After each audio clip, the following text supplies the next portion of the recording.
Greetings and bienvenue, MITZU. Thank you for returning to this broadcast, and welcome to new viewers joining us for the first time. If you like a video, then feel free to subscribe. Some viewers may find the following video disturbing. Viewer discretion is advised. Hi/X/. I got a story to tell you guys today. This happened to me years ago, and I've never had someone to really talk to about all of this. I've always been in /X/file, but always had doubts if I should post this here or not. But recently, things happened that made me change my mind, so here we are. I hope you guys enjoy it. Be me. Be Brazilian. Just finished school, and after studying a lot and through some miracle of luck managed to get into a good public university in my state, although not in the course I wanted. Be sad because I wanted to study something else, but it is what it is. In uni, most people are self-indulgent normies who only think about the usual things normies think these days: Instagram, Twitter, the latest American issue imported to the Brazilian political debate, pronouns. Be at the uni library one day, looking at the books they have on the history and sociology section. Lots of books about religion and occultism here, covering everything from African folk religion to ancient mystery cults. This piques my interest, and I begin to spend my time reading these instead of the course's subjects. This goes on for weeks. During this time, a guy came up and began talking to me. He introduced himself as N, a cool dude, albeit a little strange. Had this slumped eye which was really noteworthy on his face, and walked as if he was always slightly off balance. He also had a string on his neck that seemed to hold some kind of necklace, although I never saw what the necklace was exactly. He and I shared an interest in occultism, although he was clearly way more knowledgeable in the matter than me. In all conversations we had, he led the subject, and I always came out of them knowing things I would never imagine or probably even find in the library books.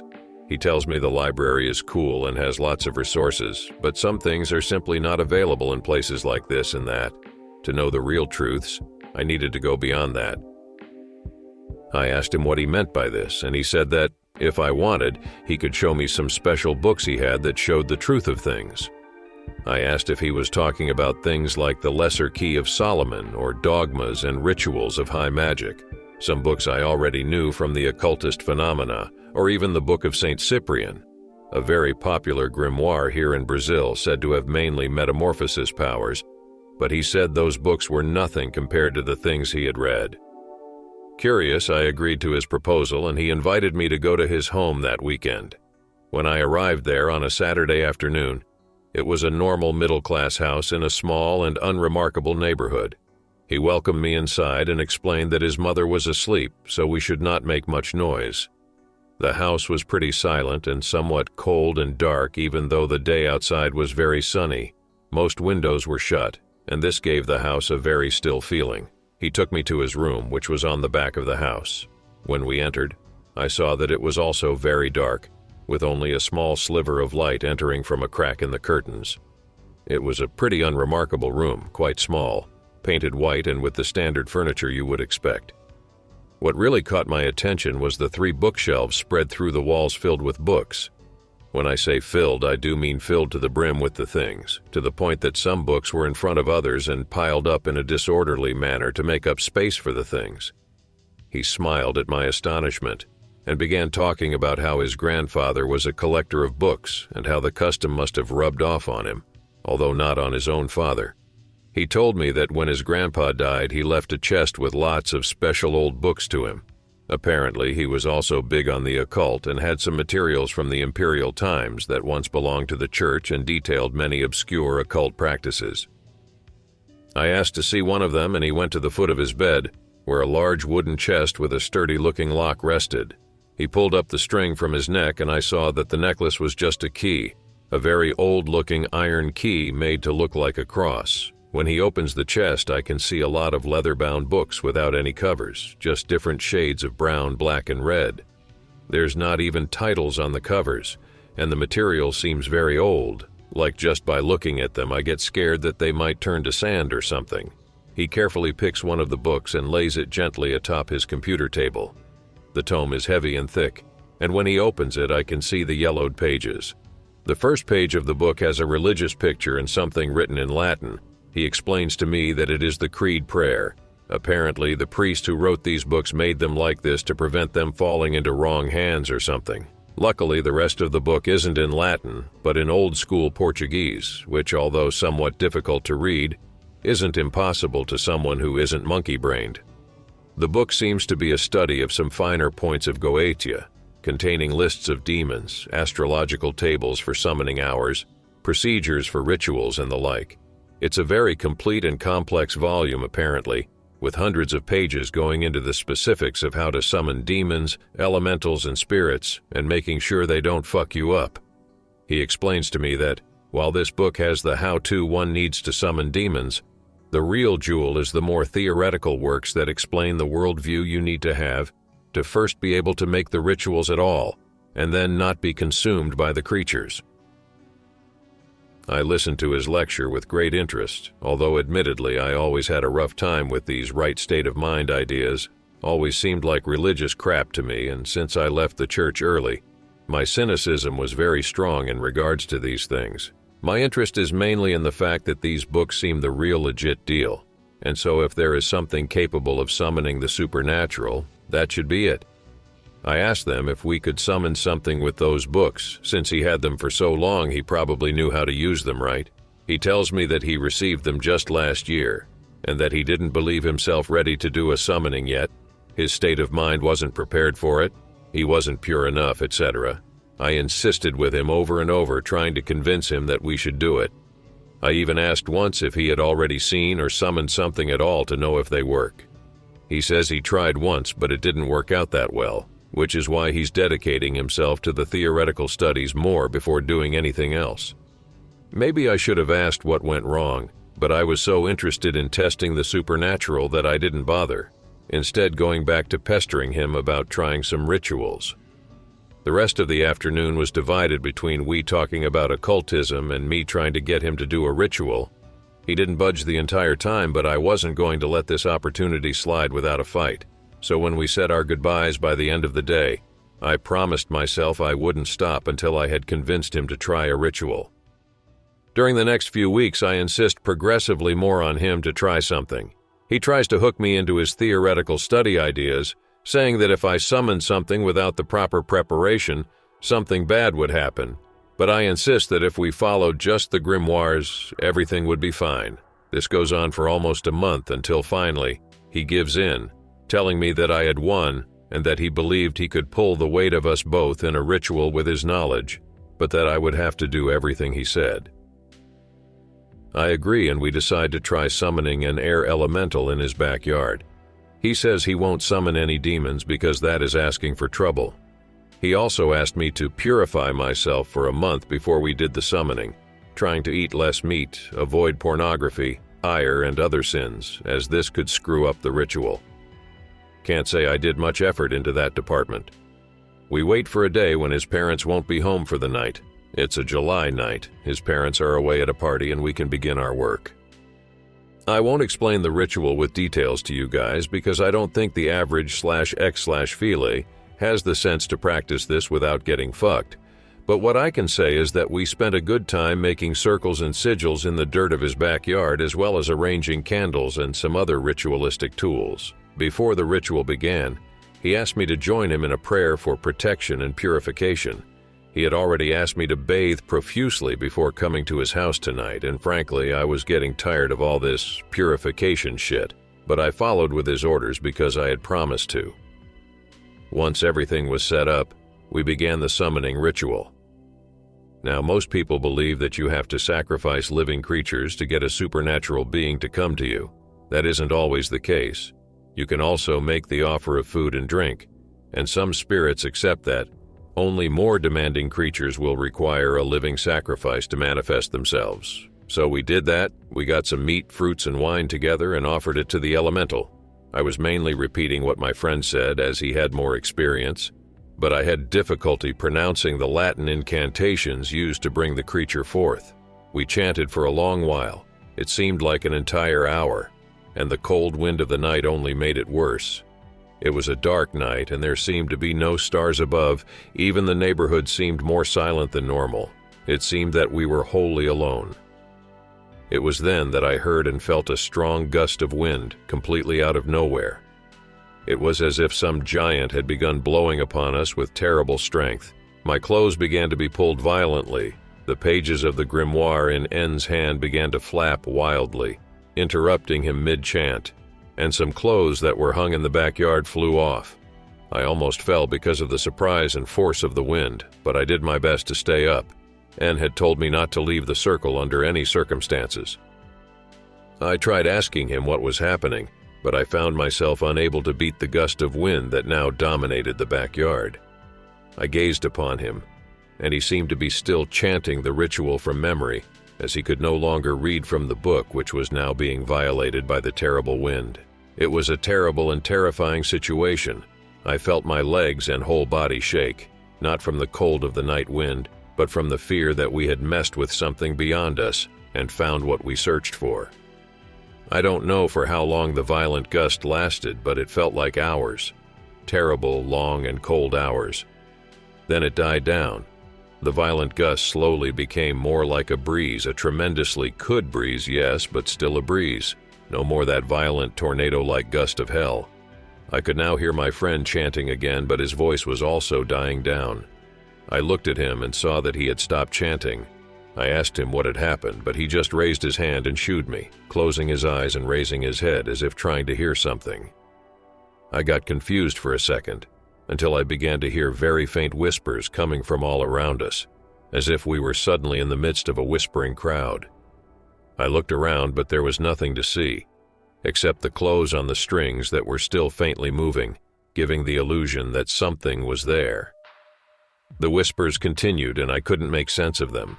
They seemed to be asking something, but I couldn't even make out what kind of language they were speaking.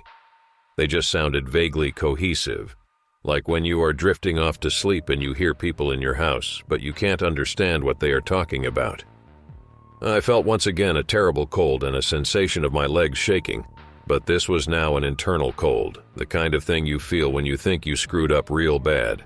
I don't know if this was because of the whispers, but I felt like something or some things were looking at us, as if we had summoned a whole gaggle of undead spirits that would now haunt us forever. It felt like forever, but eventually my friend began speaking, but it felt as if he wasn't talking to me. I had difficulty making up what he was saying because the wind seemed to be stronger around him, as if he was becoming the eye of the storm. This went on for a while, until finally, after I had shat enough bricks, the wind seemed to die down again and he opened his eyes. The feeling of being observed went away with it. He told me to chant with him a finishing prayer to make sure the elemental went away, and I concurred, although I stuttered somewhat while saying the Latin words. Afterwards, we quickly disassembled the ritual preparations, and I noticed that the wine had vanished from the bottle, which was now empty. We went into his house and turned all the lights on. We both were visibly shaken from the experience, and I asked him what had happened during the ritual. He explained that we had managed to summon some wind elemental, but that it was too violent and powerful to be the one specified in the ritual. He said the elemental didn't answer to the name in the book, and thus he had to use a different closing incantation to get rid of it, as he didn't know the name of what he was talking to. I felt as if a cube of ice had materialized in my stomach. I asked him if the creature had gone away for sure, to which he looked at me with a not very trusty face and said, "Maybe you never know for sure with these things." After that, we parted ways. I called an Uber to go back home since I didn't want to get mugged. He had offered me to stay at his home, but after the experience, I decided I didn't want to go back there for a while. I managed to fall asleep pretty quickly. I didn't notice how tired I was until I laid down, but I didn't sleep well that night. I can't remember exactly why, but I feel like I had terrible dreams during that whole night. When I woke up the next day, I still felt weirded out by all that had happened. I didn't have enough time to process what happened last night because I was just so tired when I got home. But now that I was awake again, I began to think just how crazy the entire thing was, where a normal person would have their curiosity satisfied or be fearful that something bad may happen. The event only made my desire to know more grow, and I quickly picked up my phone and texted N to talk about yesterday. The conversation dragged on. He was taking his sweet time to answer my texts. I felt at the time that he probably was tired after the whole ordeal the previous night. I for sure was. He seemed as impressed as me that it actually had worked and neither of us had died, so I convinced him that we should try with a demon next time. He said that he would think about it and recommended to me again that I should read theory to better my abilities. I told him I would next time I went to his home, without any intention of actually doing it. The next few weeks I spent a lot of time going to his home, not to study theory but instead to learn more about the rituals to invoke demons, which were way more complicated. We decided that if we were going to summon a demon, we might as well try to summon one that would help us with our grades in college, since we had been skipping a lot of classes to study the occult, and it was beginning to take a toll on our grades. After going through many names in his books, we decided to summon Glacia Labolas, who, amongst other things, is capable of teaching the arts and sciences. We waited again for the adequate astrological moment, and he stressed again that I should purify myself, this time especially because we were going to deal with a demon, and thus purity and strength were necessary. I was very tired those days, and I believed it was because of having to juggle between college and the occult, so I started going less and less to college, and spending more time sleeping or studying the rituals with him. I even convinced him to allow me to copy some pages of the book and take it back home with me for further study. The day finally came and we were ready. It was another night, but this time he insisted we shouldn't do it near his house, so we gave our parents the excuse of going to a party and instead gathered our things and went to an abandoned terrain in the farther part of the neighborhood. To prevent someone recognizing us, we wore coats with hoods to hide our faces. It was still a very scary situation, since it was late at night and the two of us could be mugged. We hoped that the appearance of Satanists we surely gave off would scare away any criminals. When we get there, we quickly begin to prepare the terrain for the summoning again. This time it's a lot more work, and the air is just as cold as the time we summoned the elemental. The terrain is very dark. The only light source is from an old lamppost on the street, its yellow light shining meekly upon the dirt and grass of the abandoned terrain. Once everything is ready, we get inside the circle and begin to chant the invocation in Latin. I fared way better this time, having trained extensively for it, but I was still somewhat afraid. N seemed to be so too, although he didn't stutter. I could hear in his voice the hints of fear. It was difficult for me to judge if the cold I felt was because of the night or the fear. Unlike last time, there was no amazing gust of wind during our chants. Instead, we went on chanting and chanting for what seemed like almost an hour without a response. That was when we noticed the silence. When we arrived at the terrain, we could hear all the usual city night sounds: dogs, cats, cars, insects, and people in their homes. The things that you grow accustomed to so much you don't even notice anymore. But you can still notice their absence like we were now. We couldn't even hear the wind. Despite the surprise and the ominous feeling it brought, we carried on with the summoning, repeating the chants over and over and over again. As time went on, we began to notice the temperature dropping, first slightly, then sharply, until I almost couldn't contain my teeth clattering. It was around then that I noticed from the corner of my eye a figure moving about the darkness to our left. Shocked, I looked in that direction, and N did so too. We stopped chanting and gazed upon the darkness in silence. And from the darkness, something was gazing back at us. At first, you wouldn't be able to make them out of the general ink blackness, but once your eyes adjusted a little, you would notice it. There were two spaces amidst the dark which were darker than most, like new black ink in contrast to old, faded painting. Once my eyes noticed that, I also noticed that a silhouette of something resembling a dog, but with a different anatomy, was also outlined in the dark, again by the same effect of the two spots. My stomach dropped when I noticed what it was. It was clearly gazing at us, but we couldn't make out anything except its rough outline and what should be its two eyes. Looking at it was unlike any other experience I ever had. It wasn't simply fear, like when I felt the elemental around us. It was abject terror, horror even. The feeling that I was looking at an unfathomable abyss, and that at any moment my soul could slip and fall into it to be forever lost. It was as if gazing into them transported my soul to a black and unending cold desert of abandon and fear. I had the distinct feeling that, even if I screamed until my vocal cords gave up, no one would hear me.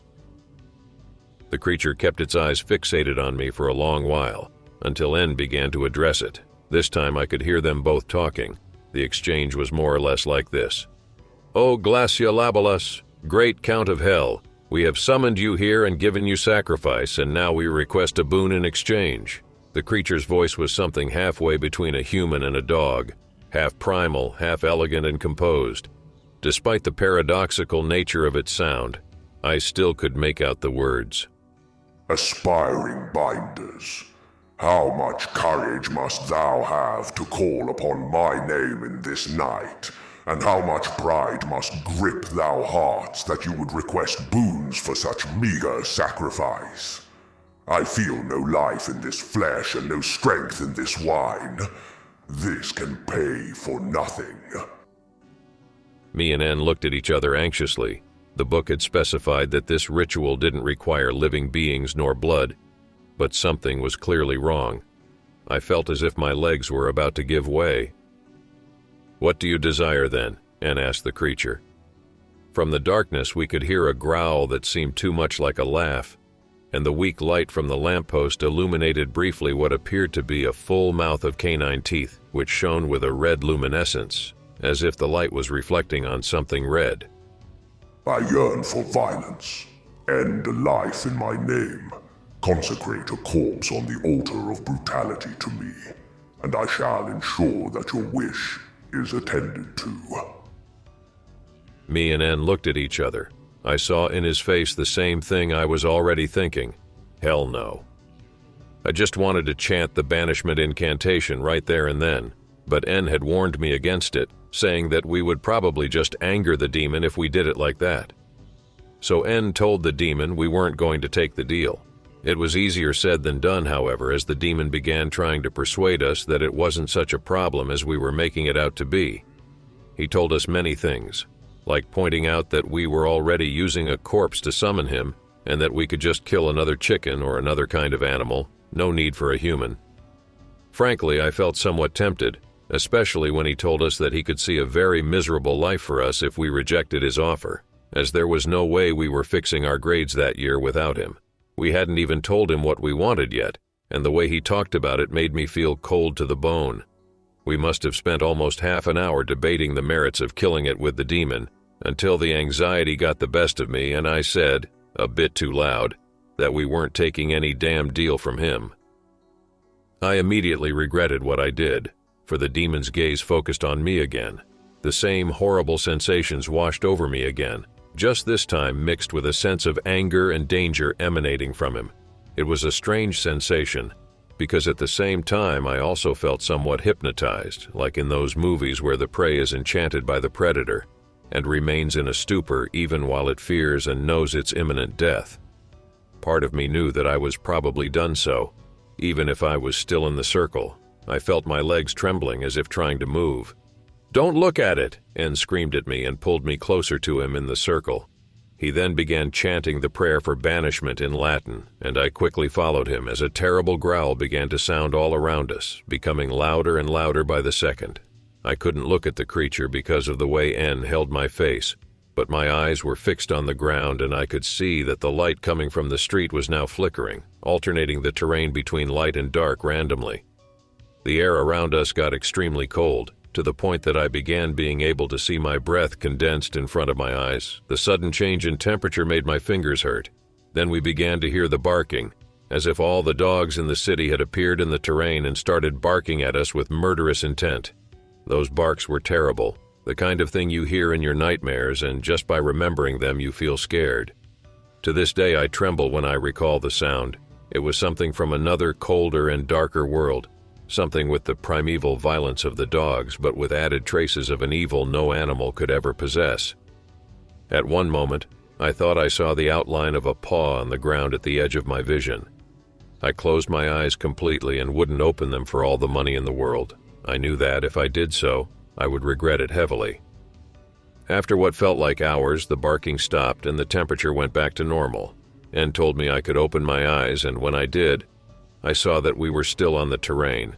The lights had come back, and there was no dog to be seen. I looked at him and was about to ask what had happened, but his expression made me change my mind. He had a face that wouldn't feel much out of place on a corpse. He wasn't very white, but now he was pale, almost like milk. We left the circle and dismantled the setup quickly. While doing that, I noticed that the wine and food were intact. When I pointed it out to N, he looked at it without expression and told me to leave it. Better not to touch it at all.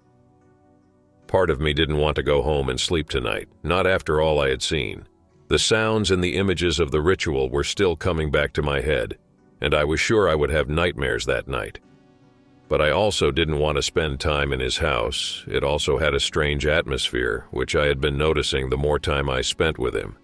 It was always cold and dark, even in the sunniest days. And frankly, staying there would probably only make me think more of all that happened. So I went back home, and N said he would contact me later tomorrow to talk about what happened, and we parted ways. All the way during my trip back home, and even when I got there, I couldn't shake the memories of what had happened and an incessant feeling that something was following me. Whenever I saw or heard a dog, I felt my heart skip a heartbeat, as if the creature was going to jump from the dark and attack me at any moment. It was a very rough night. Even with the lights on and listening to podcasts, I couldn't sleep. The fear and constant feeling that there was something watching wouldn't allow it. When I finally managed to pass out, I had horrible nightmares where a large black dog with wings hunted me through the streets of a city, biting bits of my flesh and barking at me. I woke up to the sound of my cell phone ringing, bathed in sweat and trembling from the nightmares. It was N. He told me that we needed to talk and that it would be better to do it in person. I agreed. We went to a cafeteria. I still hadn't eaten that day and was feeling sick, and apparently he was too. So we didn't eat anything, just drank some coffee to not get thrown out. The conversation wasn't a happy one. It was basically him saying that he was done with playing around with Goetia, especially with me. When I asked why, he said that I probably had messed something up, probably didn't purify myself adequately, and that's why the demon didn't obey us like he was meant to. I said he was full of crap, that he was leading the ritual, and if someone was to blame, it was probably him, not me. The discussion began to get worse and worse until we were almost screaming at each other, which was when the cafe's owner told us to shut up or he would throw us out of the establishment. I never felt so angry at him like then. I believe I could easily have jumped on N and punched him until his face was red. Why did he think he could talk to me like that? How could he say I was the culprit? If anyone was the culprit, it was probably him. Once outside, N, who was still looking tired from yesterday, looked at me in silence and said that if I was so good at that, maybe I would make better use of his grandpa's grimoire than him. I told him that I probably would, considering he's too much of a wuss to use it. Amazingly, N didn't react in an aggressive manner, just nodding his head and saying, "Come, I'll give it to you then." We went back to his house. His parents were around this time, and that must have been the third time I had ever seen the two of them together. They never talked much to me or N, though. He had told me that they were very absent. As usual, the house was cold and dark, but his room was very different. He had opened all the windows and allowed the sunlight in, changing the entire atmosphere. He quickly opened the chest and took the grimoire out of it, the one where we had found the ritual to summon the demon. "Here, take it. Choke on it for all I care. Maybe then you will learn to listen to me," he told me while holding it up to my face. The tone of his voice was still bitter. I got a bad feeling then, a small flash of sobriety in the storm of anger that had suddenly washed over us. I was fighting with what was probably the only friend I had in college, and over what? An old, dusty book that could ruin me. But this doubt quickly vanished as he shoved it at my face again, repeating for me to take it. I felt I could punch him right then and there, and so took it from his hands and walked away in silence. I didn't even say goodbye. With the book in my possession, I began to study the rituals alone. I was sure that I had done everything correctly and that the issue was N's obsession with purity and theory instead of focusing on practice. The months that followed were very rough as I became more and more obsessed with the book and its rituals, to the point I began skipping almost half of the college days to dedicate myself to studying the rituals. I had given up completely on the idea of studying for college, and decided that the best plan would be to make a deal with another demon for knowledge. I believed that, if instead of material gain such as wealth I asked for knowledge, I would be able to evade the usual end people have of losing everything one day. But I didn't have the courage to summon Labolas again. I still had nightmares about the whole ordeal. So I decided to try my luck with another demon.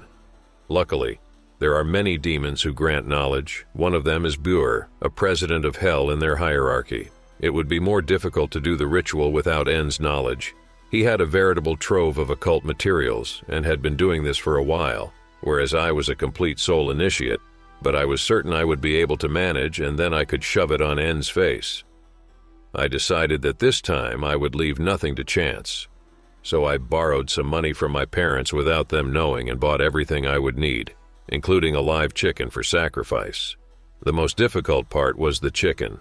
I had to hide it through an entire afternoon so my parents wouldn't ask about it. For that, I asked the guy who sold it to me to tie it up neatly so that it couldn't scream or move around. I put it on a big box and hid it on my room.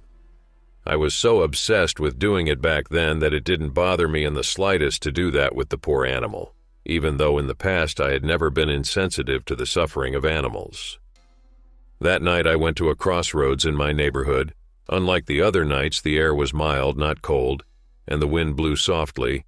In general, a much more pleasant atmosphere. This didn't help my anxiety, however. It was the third time I tried a summoning, but it would be the first time I would do it alone and involving live sacrifice. I was scared not only of what could go wrong, but of some hobo screwing me up or, God forbid, the police passing through and me getting into trouble. It took a lot more time to set up the circles and ritual apparel without N. But I was so obsessed with the work that I didn't stop once, not even when the chicken moved inside the bag I had brought it in. When all was done, I began the ritual. Again, I'm not going to explain how it was, but suffice to say that it involved killing the chicken and draining its blood. Just remembering what I did without thinking twice makes me sick. The poor animal was clearly terrified and shaking around, trying to free itself, while I did my thing without an ounce of compassion. Once it was all done and the sacrifice was ready, I began chanting for Bur. I chanted over and over, my voice growing louder with each repetition, as the initial shyness and fear was replaced with an ardent desire to see the creature and be granted my wish. I don't know how many times I repeated it, but at one moment I began to hear dogs howling and cats meowing, where before there was a sepulchral silence. This immediately scared me, as I thought Labolas was somehow being summoned. So I stopped the chant immediately and looked around.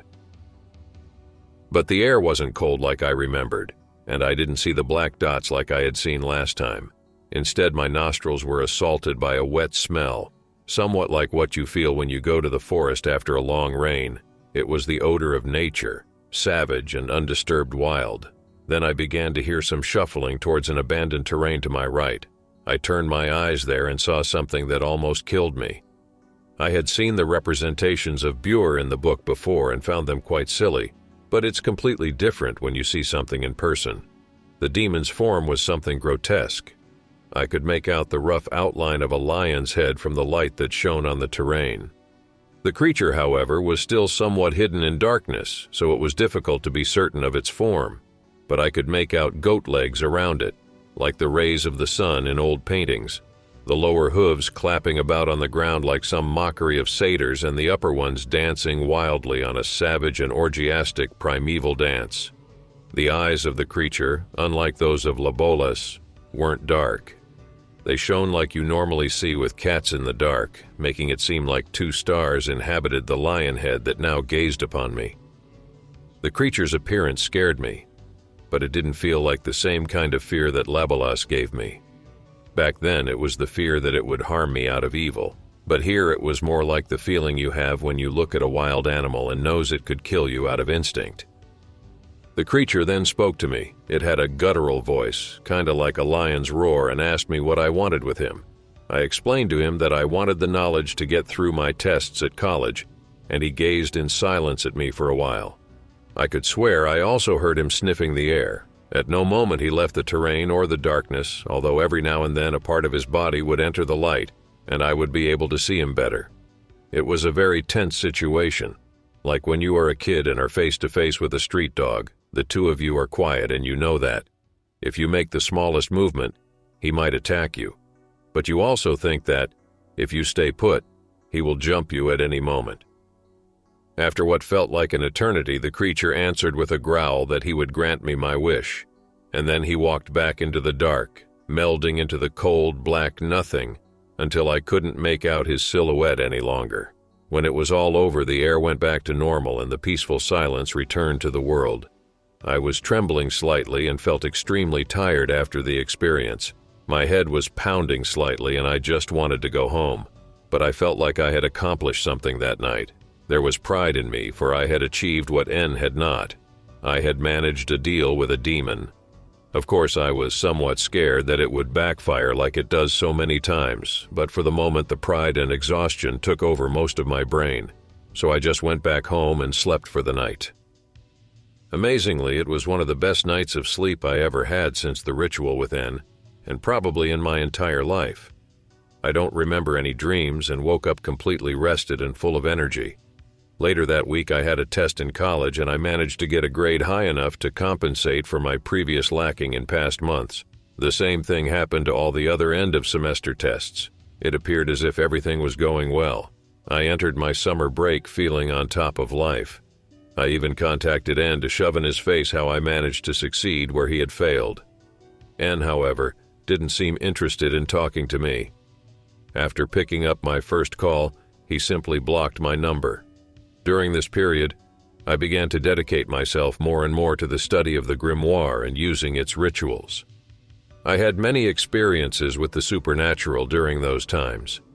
I saw ghosts, other demons, had dreams which were prophetic, and received many revelations of secrets both profane and holy. Some of these happenings were still scary. During this period, I started having sleep paralysis episodes, something that I never had before, and started seeing shadows in my house during the night, but nothing ever harmed me or my family, so I believed it was only a side effect of being more spiritually oriented now. I think the most noteworthy event during this period was when I contacted a demon called Vine, for I had read that he was capable of imparting knowledge of the true nature of social hierarchies, something I believe could help me a lot in life. The summoning was successful, and out of all the demons I saw, he was one of the most normal and even agreeable. I remember he had a distinct accent that seemed British, even when talking Portuguese. He told me much about the social classes, about how all riches are born out of sacrifice and how that heritage remains with them forever, how one must be ready to assume such a stigma to grow, and how greatness always requires tribute. I believed that I had managed to cheat reality somehow, but as I was about to find out, everything has a price. When college returned and I had another test, I noticed that I didn't have the wisdom of Bauer anymore, and so got completely fucked in the exam. This bummed me, but after thinking for a while, I came to the conclusion that my ritual didn't ensure knowledge for the whole life. The sacrifice was too small, thus it followed that I would have to sacrifice something for him again. However, when I summoned the demon, he told me that he desired more than a simple chicken, that his hunger must be satiated if I desired the knowledge. Because of his demands, my sacrifices grew greater and greater, going from simple chickens to stray animals. That was probably the lowest point of my life, when I did things that I look back and think that, if I met my former self nowadays, I would probably beat the shit out of me without an ounce of remorse. But it before fruits, and time and again I managed to get the needed grades to advance in college, despite not studying at all. As time went on, my situation began to deteriorate. Almost every night was tormented by nightmares, sounds in my room, shadows at the corner of my eyes, and sometimes the sounds of hooves on the roof of my house. This began to have an effect on my health. I began to get sick far more easily, and the lack of sleep made me highly irritable and unable to focus. It came to the point that all I could really do was study the rituals in the Grimoire and browse the web, for I had no interest in anything else. It was about that time that N came to me again. We had stopped talking, but we still frequented the same college. He was now one semester behind me thanks to having failed his tests, but we still saw each other every now and then. Although we never spoke and made an active effort to ignore the other, he came to me one day when I was eating. The difference between us by then was notable. While I seemed more like a skeleton with perpetual dark circles on my eyes and my face always gazing down, He seemed to have recovered from his perpetually tired expression from back then. His slumped eye had almost gone back to normal, and his posture while walking seemed fixed. In general, he seemed way healthier than when we met. I expected him to pick up a fight, but to my surprise he spoke to me gently and without anger, something that confused me. After all, we had never made peace after what happened. We talked a long while after he managed to break the ice and reach me beyond the layer of fossilized anger and bitterness. I noticed that I had felt terribly lonely all those years and really missed him. I had no friends to talk to after losing him. We talked about our lives, and I quickly noticed that while mine was easy but without much to be proud of except the occultic practices, this was a lot harder but full of interesting events. He told me how he had to repeat most subjects in his first semester and almost lost his scholarship, but managed to pull through after much study, how he picked up writing as a hobby and dedicated himself more to his course, to the point that he never had problems with grades again. He shared many stories about the places where he was an intern the past years, the people he met, the problems he got into, and how he solved them. In general, it seemed like a month of his life had more things than my past years. When I told him about my life, he seemed genuinely concerned for me, saying that I should stop messing with the Grimoire, that it was clearly screwing me up, and that I couldn't go on like that forever. We argued because of that, for while it was undeniable that my life had many problems ever since I began the rituals, I also had gained much and grew accustomed to it. The truth is that while I feared the demons, and for my eternity, I feared being left with no magical solutions anymore for my problems and losing the power and knowledge I had gained until then. I had the distinct feeling that, should I stop doing the rituals, especially those for knowledge, I wouldn't be able to finish college at all. Part of me also felt resentment for the fact that N would come out on top if I turned my back on the rituals. I would basically be proving him right and saying that all my years doing rituals had been a waste. Because of this, our discussion didn't get anywhere.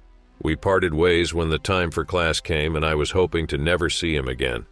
But when I arrived home later that day, I saw a message from him on my cell phone. He had unblocked me and wanted to resume contact. Then they dragged me from the pole to what looked like an altar of pure white marble and laid me there. The pain I felt because of the open wounds touching the marble was horrible, but it was nothing compared with what I saw then. A dog-headed man with wings was approaching, his face contorted in an inhumane smile of hunger, his eyes two pools of blackness. I knew what he was, and in that moment despair like I never felt gripped my heart. When he reached me, he sunk his teeth into my chest without ceremony, tearing at my flesh like a rabid animal, blood and flesh flying all around in a grotesque spectacle. The pain was something beyond anything I've felt, beyond something I could even describe. Just trying to remember it is already enough to make me tremble and feel nausea. I screamed like I never had and probably never will again. Screamed until I passed out and woke up, screaming and trembling in my room. My parents came to see what was happening, and I told them I just had a nightmare. They screamed at me for making such a noise during a weekday and went back to bed, but I couldn't go back to sleep. I was still trembling. Cold sweat ran down my skin, and I felt a horrible pain in my back. I looked at my back in the mirror and saw 4 horrible bruises in it, like something had scratched it terribly. I felt at that moment I could faint again. I sat on my bed with all the lights in the room turned on and decided I would not sleep again that night, and that this was too much for me. I called N the next day, told him I wanted to talk, and we arranged to meet again at the same cafeteria we had last met so many years ago. I told him everything, how the demons were demanding more and more of me, how my health was declining and the terrible nightmare and the bruises. He didn't seem impressed by what I told him, saying that he guessed something of the sort was happening to me. He told me that since I probably didn't do the purification procedures correctly, the ritual's protections didn't work out correctly, and thus I got tainted by the demons, who never truly went away when I finished them, instead remaining near me and feeding off my energies. I asked him if he could help me get rid of this, and he said that he didn't have such power, that although he still had his grandfather's books, I spent so much time with the demons that a complex ceremony beyond his abilities would be needed. He said that only some religious authority could do it. He told me of a priest who, apparently, was a friend of his grandfather when he was still alive, and who shared his interest for the more occult aspects of religion. I had doubts if this would work, mainly because I was not religious, but he explained to me that it was the best way, since the demons of the Goetia most commonly work in an Abrahamic environment. The Abrahamic priesthood is more capable of dealing with them, and that the belief of the healer is the most important part of the ritual. Besides, I already believed the rituals of the priests had power, for I had been using their books. I agreed to do it, and we went to the church of the priest that very day. It was a small building built in a classical style on an unassuming neighborhood, a place you could easily forget. Once there, we spoke to the priest. His name was JJ, apparently. Was already on friendly terms with N, and when he began telling the priest about my situation, he didn't seem surprised, saying that he recognized the great spiritual pain upon my back the moment he laid his eyes upon me. He said that the ritual would be best done as quickly as possible, but that he needed time to prepare. He told me that while he prepared, the best I could do was try to keep my body strong and not involve myself with anything supernatural, especially not the Grimoire. That last week before the purification ceremony was one of the worst times of my life. I had constant nightmares, and there wasn't a single night I slept well. I got sick with something and had to deal with my head pounding and a high fever too. During the nights, I heard dogs barking outside and things on the roof of my house like never before. Amazingly, this cacophony of hellish sounds only affected me. For my parents, it seemed like another normal day in life. When N and I went to the church again for the purification ceremony, I was barely able to walk straight, needing him to prop me up to meet the priest. I took the grimoire with me too, as they had said it was necessary. I will not divulge the details of the ceremony as the priest asked me not to, but suffice it to say it was a long night when lots of things left my body and lots of doors were closed. I woke up the next day after a dreamless night, and no longer did I feel any spiritual or material malaise. After that, I never saw the grimoire again. The priest said that this kind of thing isn't supposed to be used by laymen whose weak wills can easily be warped by demons, and that he would now take care of it. I didn't complain, after all, that I wanted nothing more to do with the grimoire, and was happy that I finally snapped out of it, saying that he regretted having given it to me. He told me that after our experience, he got rid of the other demonology works his grandfather had given him by handing them over to the priest too, just keeping the theoretical works in his home. Right after doing that, he felt his life get immensely better, and it was the beginning of the good times he had told me about. A similar phenomena came over me after the purification. Calm returned to my nights, my health improved, and my mood stabilized. When I looked back upon what happened, I noticed just how far I had strayed and how close I came to total destruction. There were heavy costs. I couldn't finish college because, thanks to not having studied at all for the past years, I had no idea about the most basic points of the course, so I had to leave it and go work at a menial job in construction. It was rough, but after some years working, I joined a trade school and started a course on electrical engineering. After some more years, I managed to get a certificate and now work as an autonomous electrical mechanic. My friendship with N continued and grew stronger after this. After all those years, I finally made good on my promise back then and studied the theory he had been pestering me long ago to study about. And although I wasn't planning on summoning anything anymore, it had wisdoms for life that I took to heart. Not only that, the whole ordeal heavily influenced my worldview. All of this taught me that there are forces out there you are not supposed to mess with, games whose rules are to be followed strictly. Even the words of some demons, like the wisdom imparted on me by Vine, still had some ring of truth to them, despite being warped by their demonic inclinations. But the greatest experience I brought out of this was probably that, no matter how low you have fallen, you can always climb back up. Stay safe, Anons. Don't let an obsession ruin your life. You're better than that. I don't want instructions for summoning a hellspawn, but can you expand or give some pointers on the theory and worldview stuff? I'm into that shit.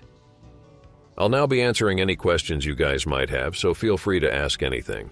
The theory part of the magic we were doing is the background belief or way of seeing things that you need to actually work these things correctly.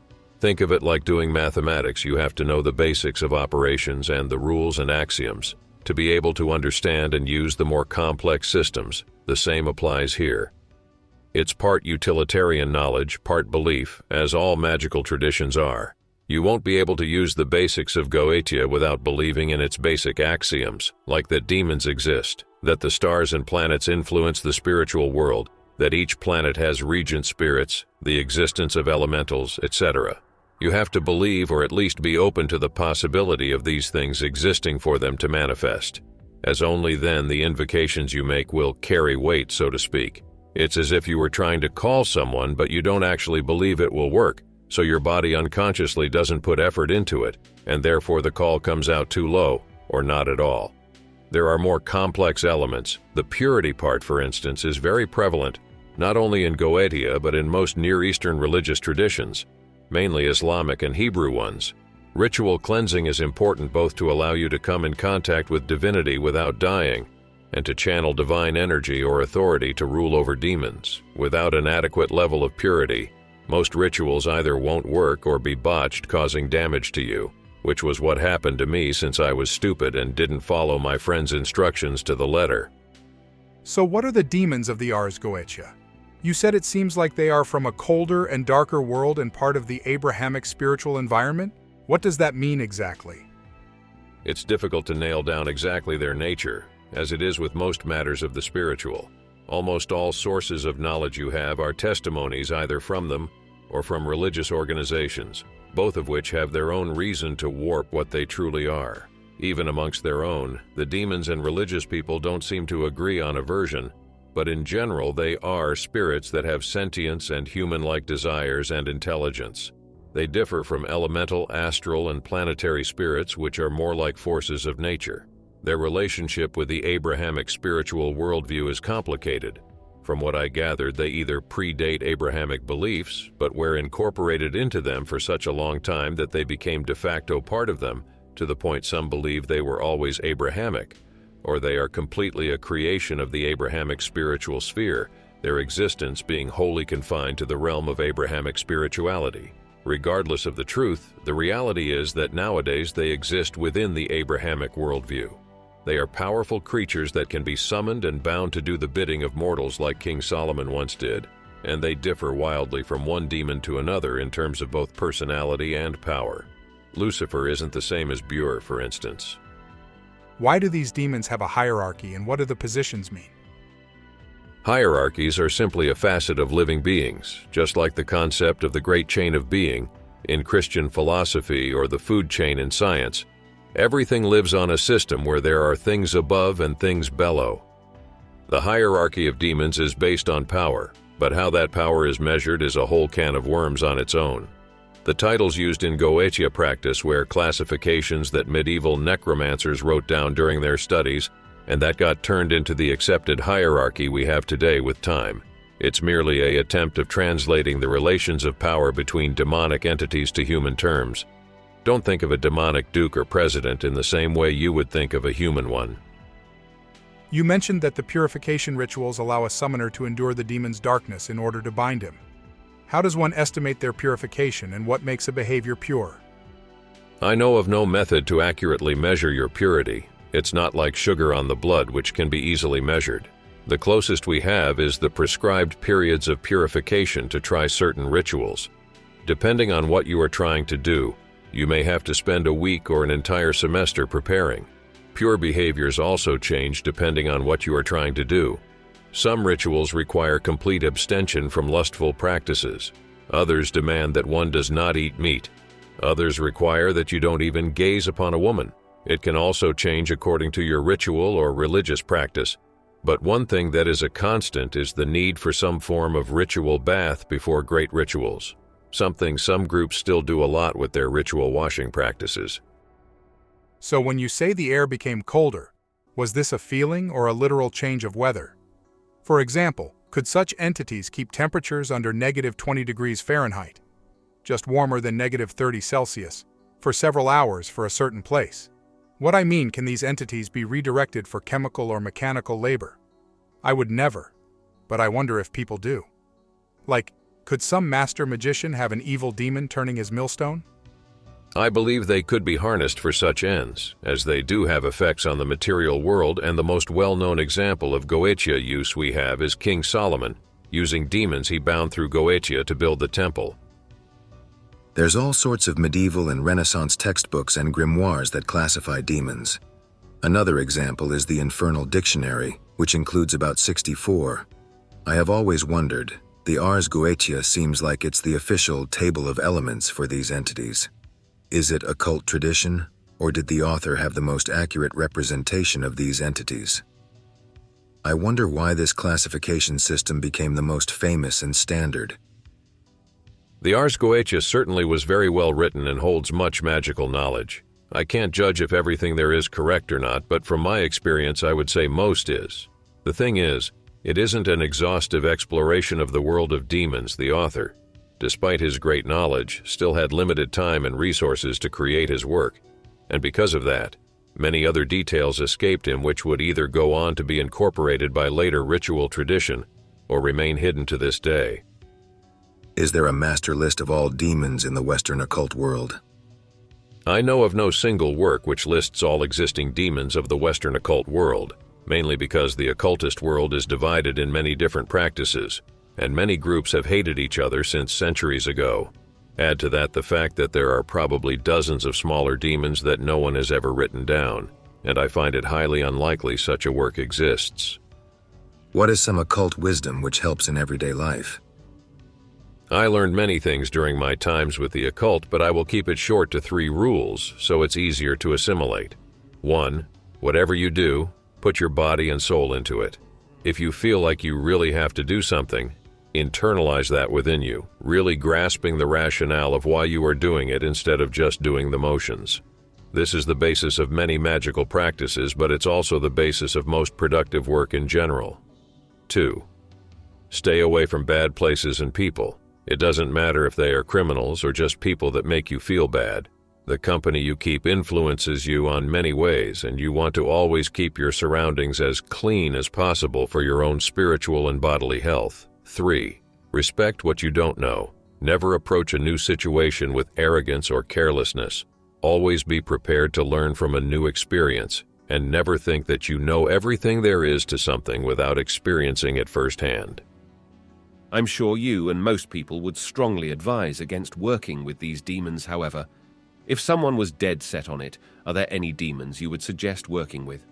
Are there any that are less likely to trick you, have milder temperaments, are easier to summon, or more willing to deal with mundane affairs? I don't think I would ever do it. I work with Germanic gods and nature, and the idea of demons disgusts me and makes me feel sick compared to how nature spirits do. But if I ever did, it would probably be something mild, just to witness what they truly look like. Technically, if you follow the instructions strictly and only summon minor demons, you shouldn't have much trouble. The problem with me is that I didn't prepare adequately and tried to punch above my weight, and got fucked. You have to always mind your capacities. That said, Bure and Vine were always mild when I dealt with them, and never seemed to be out to trick me like you would expect of demons. They always were forthcoming with the terms of our agreements, even if I believe Bure kinda misled me in our first encounter. I also once summoned Phoenix, who was a very chill dude, into poetry and all. In general, not the kind of presence you would expect from a demon.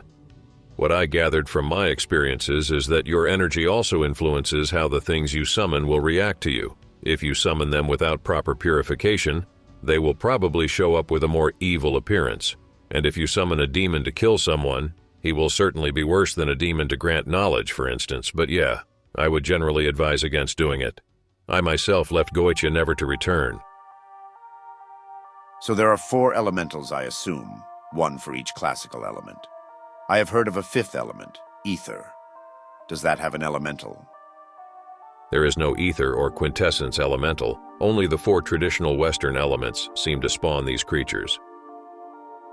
What's the correct mapping between elemental and cardinal direction, like of air, water, fire, and earth? Which ones goes with east, west, north, and south? And are these directions related to the sun? Like, does the sun rising in the east affect its relationship with the elemental? I've come across more than one conflicting mapping between elements or elementals and cardinal directions. This isn't the right way to think of the relationship between things. You would be helped more by thinking of them as being linked to astral bodies, which have a far greater importance in magic than the cardinal directions, together with the hours of the day. Observing the astral bodies is important for summoning not only elementals, but also some demons and angels.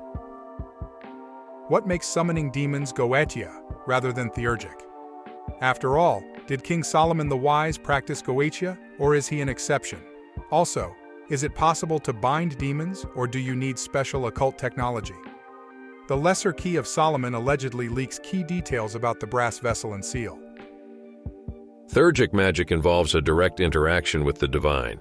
It would be something like reaching to the gods for a direct blessing, advice, wisdom, or a boon.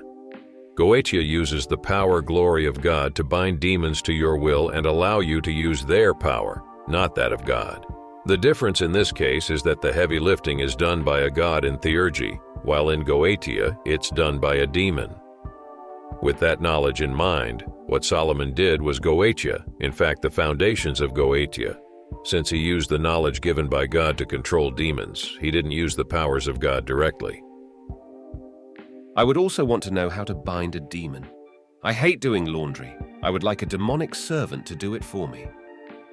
The creation of artifacts with the powers of demons or to bind them is an ancient practice that predates even goetia. The Egyptians and Mesopotamians were the first to develop these arts and were quite skilled at it. From what I read, it's indeed possible to do both, but it requires the adequate know-how and materials. It's not a very common art to be practiced nowadays. I hope that you enjoyed tonight's broadcast. If you enjoyed tonight's story, then please subscribe to the channel as more green texts will appear daily. A new broadcast will appear when the clock strikes midnight Central Time.